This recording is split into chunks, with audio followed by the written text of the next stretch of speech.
পাতলা করে জিরে লঙ্কা পেঁয়াজ দিয়ে এরকম বড় বড় আলু কেটে এই যে মাছ ভেজে রেখেছি। দেখো বন্ধুরা, মাছ ভেজে রেখেছি, মাছের ঝোল করব। আর এখানে কড়াই বসিয়েছি, এখানে দেখো লাইয়ের খোসা আর আলু আর একটু পেঁয়াজ দিয়েছি, লঙ্কা দিয়েছি, এটা ভাজা হবে, ভালো লাগে খুব খেতে। আর লাউ ঘন্ট হবে।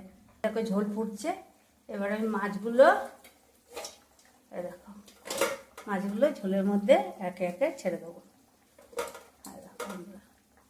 মাছগুলো একে একে সব ছেড়ে দেবো ওই যে ঝোলের ভেতর। আর এই ভাজাটা, এই যে ভাজাটা ভাজছি, আর এই লাউটা মুগ ডাল দিয়ে করে নেবো, ব্যাস হয়ে যাবে।